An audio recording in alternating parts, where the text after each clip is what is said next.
Good morning. My name is Tim Holly. I manage the casualty team at the Toscano Agency. We're hosting and kind of co-hosting with our friends from our partner company, Victor Schinnerer and Company. As you probably can imagine, 30 minutes is not going to be enough time to do an in-depth conversation about all the coverage options and everything that's available regarding cyber liability. So Jason, who's going to present, is going to hit on a couple of the highlights just to kind of recap what cyber is. And hopefully what we can do today is give you maybe one or two thoughts as you're thinking about customers you have and how you can approach the subject with them and how you can sell this coverage to them. We'll have an opportunity to talk to you afterwards. Obviously, if you go to Toscano.com and look at our casualty team, those are the underwriters that handle this coverage here. And we'd love to talk to you or look at submissions or whatever you might need. I'm going to turn it over to Jason Bucher. Jason is an AVP with Schinnerer. He has a discipline focus on cyber and technology and E&O coverages, and he's going to walk us through this. So thanks for your time. Jason, take it away. Thank you, Tim. All right, and I want to thank Toscano as well this morning for co-hosting this little webinar and for connecting us with you, the agents, to try and hope to open a little conversation on cyber liability insurance. So, selling cyber to small businesses, I acknowledge, is a pretty challenging task. So, what I'm trying to hope to accomplish today is to assist you in building a deeper conversation with about specific coverage elements, and to address a couple of the common misconceptions that a lot of insureds have on what is and what is not cyber insurance. So here's just kind of a brief outline of what we're going to go through. I always like to lead off pretty much every presentation I do on cyber insurance by hitting on a couple of unique cyber losses that have been covered under some of my programs in past lives. Some of them are under our current policy, and some of them are under previous programs. But each of these are actual losses.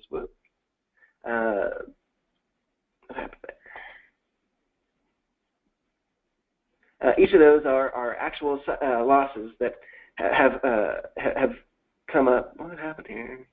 Have come up under our program. So the first one. There we go. The first loss was a sprinkler pipe burst. So this was a medical office suite. Their fire sprinkler system actually had a pipe burst over the weekend, soaking the carpet, drywall, and also boxes. A water restoration contractor comes in, throwing out said wet carpet, drywall, and wet boxes. Those boxes were actually archived medical records. And per HIPAA regulations and law, simply throwing those boxes into a dumpster was not appropriate disposal. So by law, that actually was a data breach. So we covered that response to cover their response action and covered any potential liability that arose from that improper disposal of personal information. A remarkably common loss that we're seeing under our current program is a employee opening a compromised attachment, launching a ransomware virus. This is an event that is occurring with increasing frequency and with shocking effectiveness, where that simple little compromised attachment can encrypt specific computers, can encrypt specific servers, and it can encrypt even entire networks, taking an entire business offline. Speaking of which, we have just this past month had an encryption virus that had taken an email and web service server offline for a relatively good-sized engineering firm, leading to nearly an entire week of interrupted operations.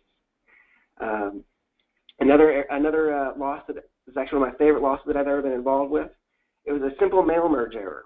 An insurance carrier was getting ready to send out their annual I-9 reports to all of their claims attorneys that they utilize for the year.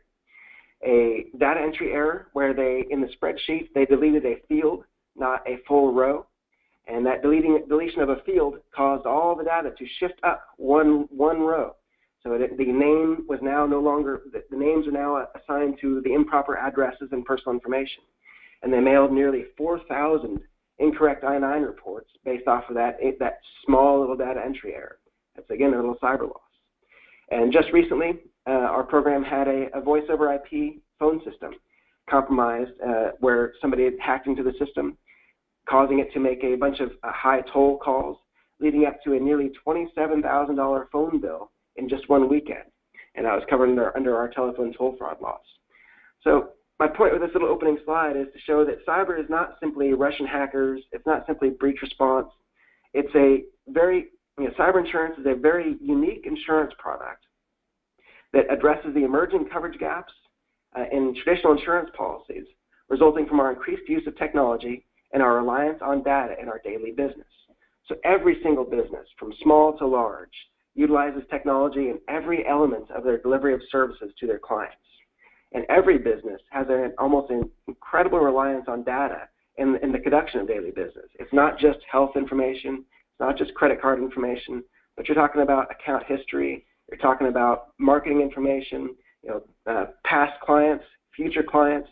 Every record that is utilized in every single delivery of a service and generation of revenue is a potential peril that that business is collecting.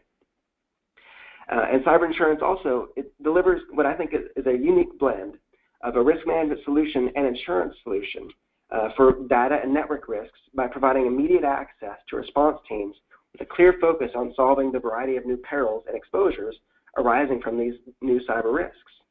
So in that aforementioned insurance company mail merge error, I personally got a call from our chief underwriting officer of the program at 6 o'clock in the morning saying we've got an insured who is literally freaking out, has no idea what to do.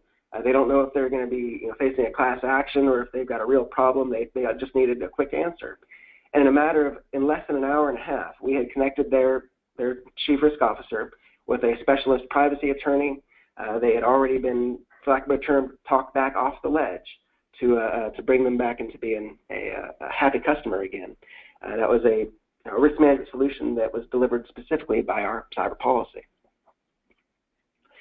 So with selling cyber insurance, I think one of the key components in delivering cyber insurance to small insureds is to what I call avoid the breach conversation trap.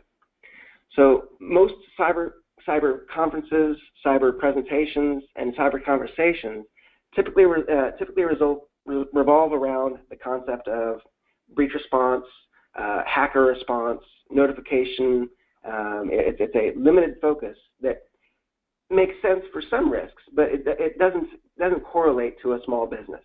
Specifically, think about a restaurant operator. A breach response solution simply doesn't. They're like, that's a risk, but it really is more aligned to the targets of the world.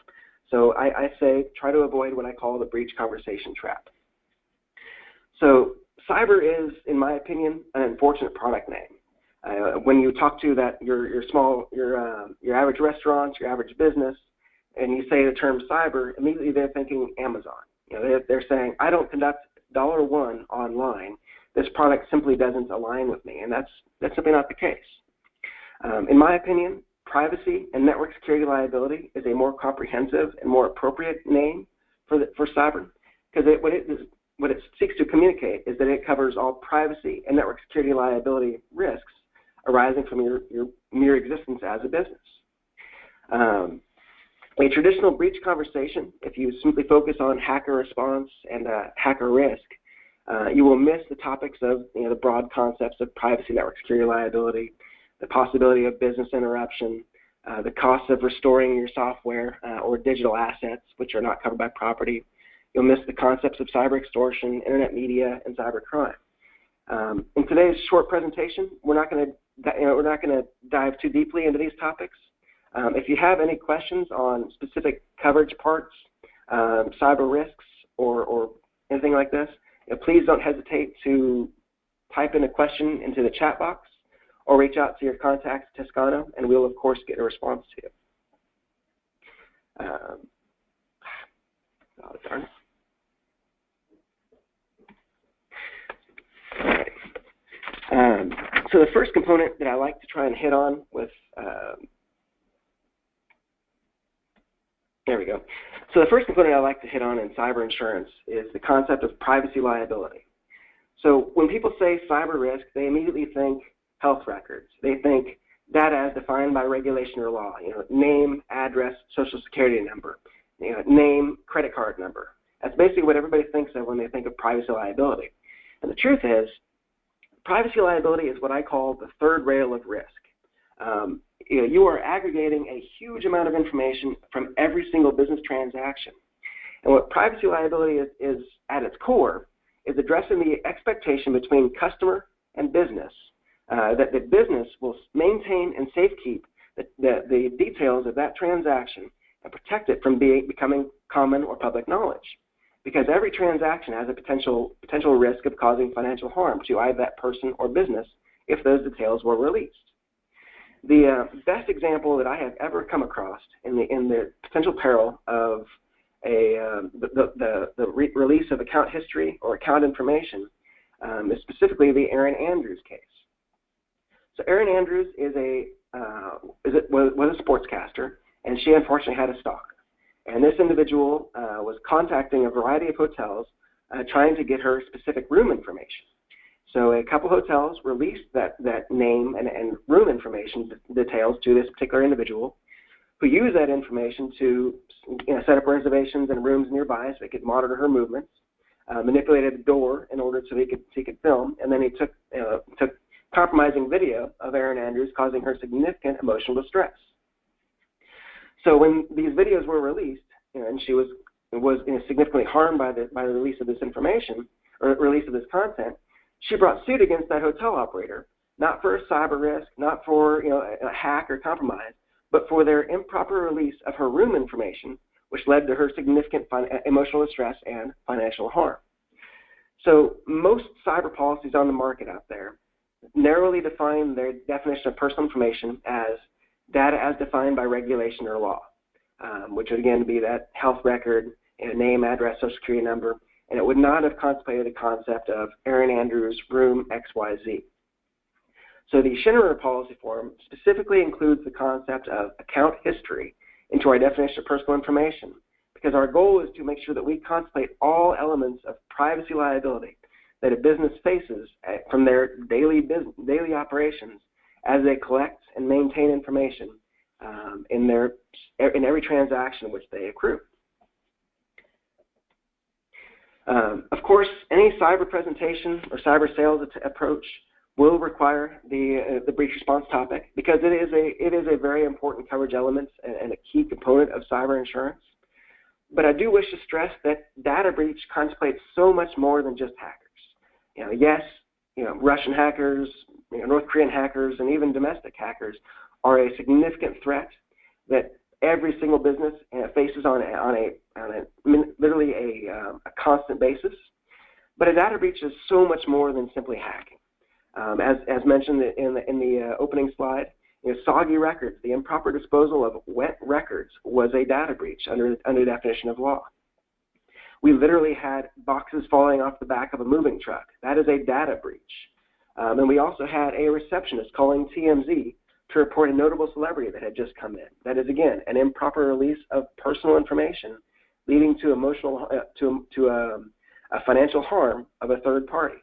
Those are all concepts of a data breach that a cyber policy can contemplate. And in addition, as mentioned earlier, a cyber insurance policy is not just an insurance product. It is a comprehensive risk management and insurance solution, bundling all into one, the legal and IT forensics, the quick advice, the literally talking the risk manager off the back of that ledge as they freak out about their potential perils. This is what a cyber insurance truly does. It bundles a risk management solution that no small business, and in my honest opinion, no business could ever adequately staff up and bring in-house to respond to all the variety of cyber perils that a business faces.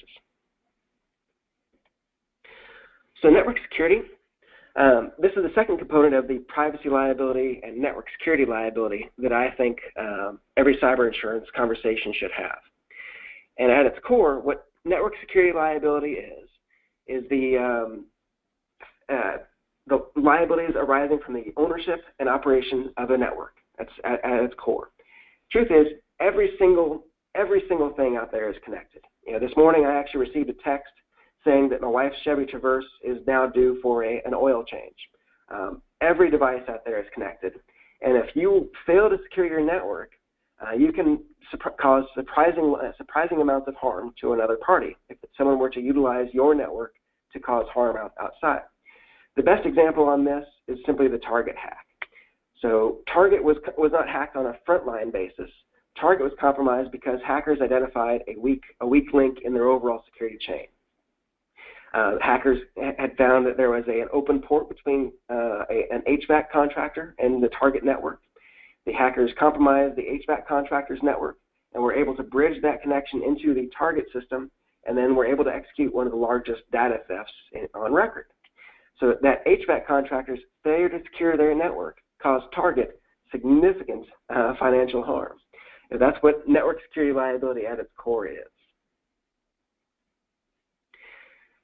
So as mentioned, cyber insurance is a unique insurance product that is designed to address the emerging coverage gaps in traditional insurance policies arising from our increasing use and reliance on technology in our conduction of daily services.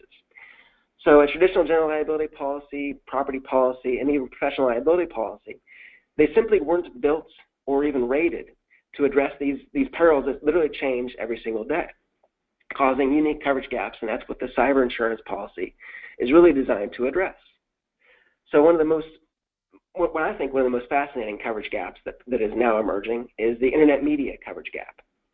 So in traditional insurance exposures, your advertising was covered under your general liability policy. It covered your web, your print media, your radio media, and even your television media advertisements that a traditional business put forward in order to promote their goods or services. Well, a general liability policy form only addresses the web presence of websites that are owned and operated by the insured. So it specifically does not include bulletin boards or any website which the insured does not own and operate. So that leaves a significant gap for the social media presence of every single business out there. So if a client of yours has a Facebook profile which they utilize to promote their goods or services, if they have a Pinterest page where they promote their goods or services, if they have a Twitter presence where they are actively promoting their goods or services, those comments and content that they are distributing is not covered by their general liability policy form. In addition, an insured's web content that is not actively advertising their insured's goods and services is not covered by a general liability policy form. So if you've got a client who is, let's say, an active blogger, writing commentary about the industry and trends as a whole, to try and promote themselves as a well-rounded professional in their space, that is not going to be covered by their general liability policy form. The cyber liability internet media coverage part is designed specifically to address this significant emerging coverage gap. Another coverage gap is in business interruption. So a property policy will address the impacts or the interruption to the insured's physical presence, but it specifically excludes any software or interruptions to their software or soft systems, their web systems, their computer systems. So the cyber component of the business interruption of the cyber policy is designed specifically to address that coverage gap.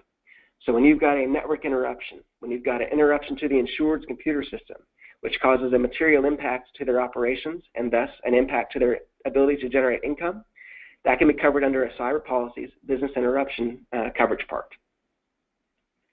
And even, so our cyber crime policy is designed to address gaps between traditional crime policies and even traditional cyber policies.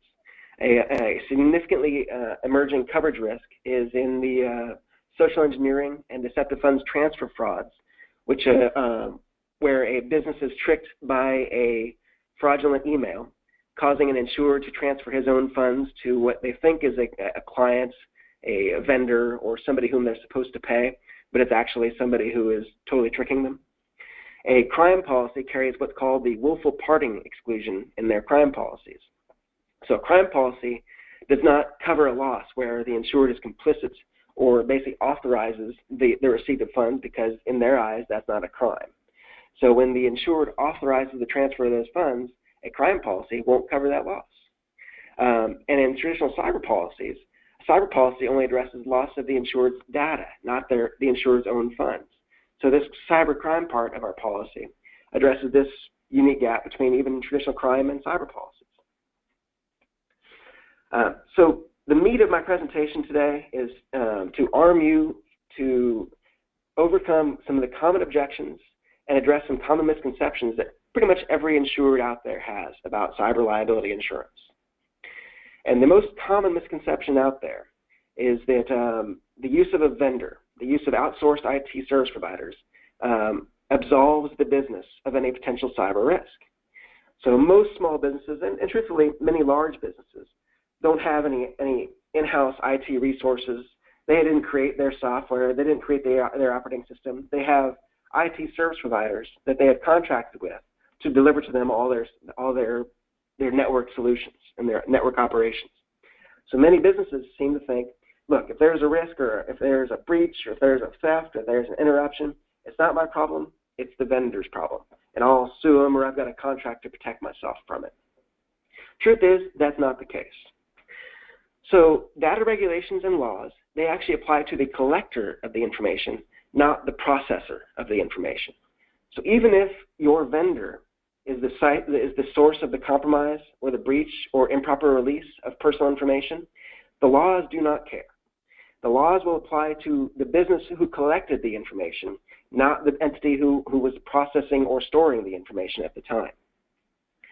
So our policy, of course, addresses compromises incurred or experienced by a vendor.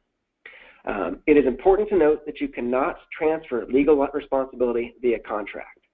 So even though you've got a contract between you and the vendor, that legal obligation, that legal responsibility still applies to the business who collected that information up front.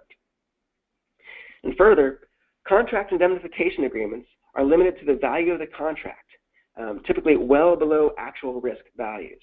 So in the example of that insurance company who made the mail merge error, a compromise involving 4,000 lawyers across the entire country, the costs involved in responding, notifying, and ameliorating their concerns far exceeds that of a typical contract that is involved in data storage or the mailing services that are being provided to that business.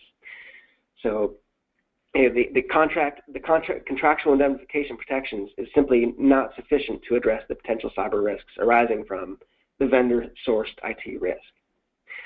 And as for retail businesses, restaurants, retail stores, they will typically respond saying, cyber risk is not my problem. I've got a point-of-sale vendor. I've got all I do is I simply have this little device on my counter, and this isn't a risk of mine. And the truth is, that's simply not the case.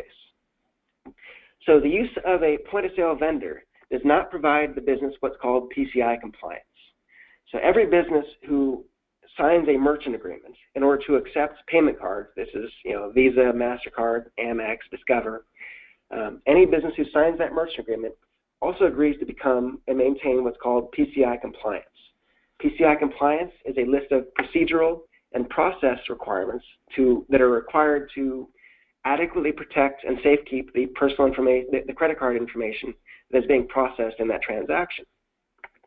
So even if a vendor is compromised, if the retail business who actually signed that merchant agreement, if they did not obtain and maintain PCI compliance, they will actually face the contractually mandated fines and assessments arising from the compromise incurred by the vendor.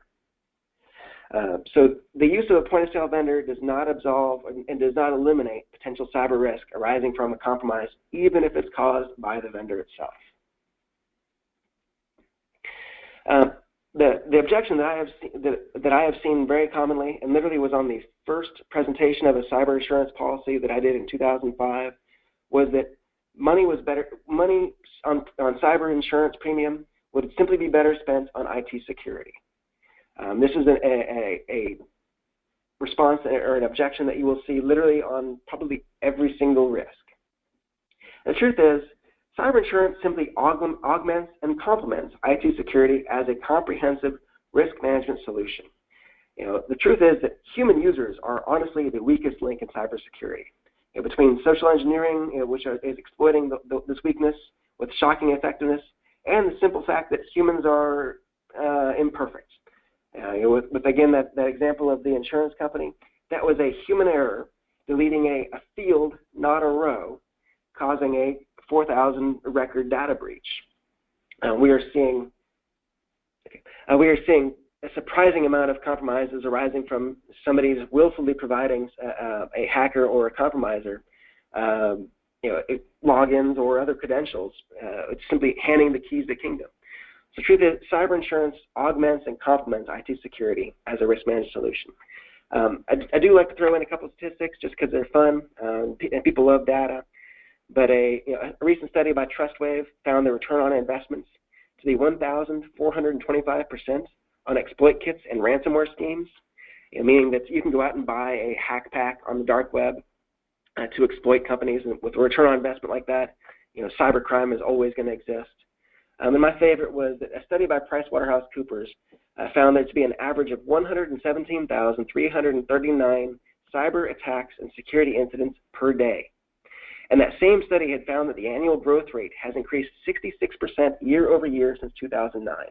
So cyber risk, even the best IT security is not going to be adequate to keep up with a huge explosion in cyber risk.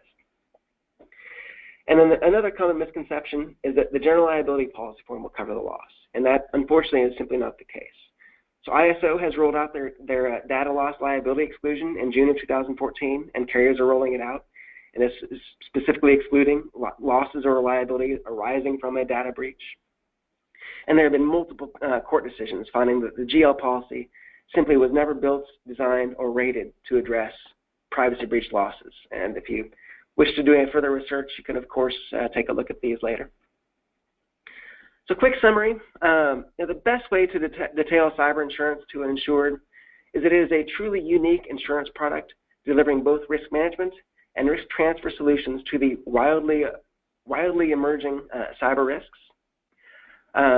It is a unique insurance solution addressing coverage gaps arising from our increasing use and reliance on technology and data in our daily business. And it is important to note that cyber risks are not covered under traditional GL or professional or property policies, and they really do need a specific policy to address. And with that, I would like to open the floor to any questions anybody has. If you have any questions, you can feel free to type it into the text box. Or Tim, if you have any further points that you would like to make. Jason, thanks. That was awesome. A lot of information in a short period of time. I have had conversations with brokers, and I know some of the standard admitted markets are trying to address some of these pieces by throwing in endorsements with sublimits and partial coverage and things for free. I would just caution folks to look at those endorsements and check the sublimits or check the limitations or the language that's on some of those policies. Now, clearly, if Travelers wants to put something on a package and they're going to give $1 million worth of cyber coverage, and it's true cyber coverage, that's a great deal. We haven't seen a lot of that, so certainly if there are folks on the line and you've got a policy that you're not sure about, maybe your insured provides you with a copy of something that says, hey, I've got cyber coverage and it's in this policy, and you're not seeing it, by all means you can send that to my attention. I'll take a look at it, and if necessary, I'll get Jason involved, and we'll hopefully be able to point out a few things that may not be obvious in terms of where those coverage gaps might be. But we'd like to help, obviously, in any way we can. And if you have questions, certainly send us an email, get online, use our website, however you want to do it. But just communicate back, pick up the phone, and talk to us. We'd be happy to address specific account questions or circumstances that you may run into. Jason, did you get any email questions? I'm having trouble There are here. no questions at this time. Okay.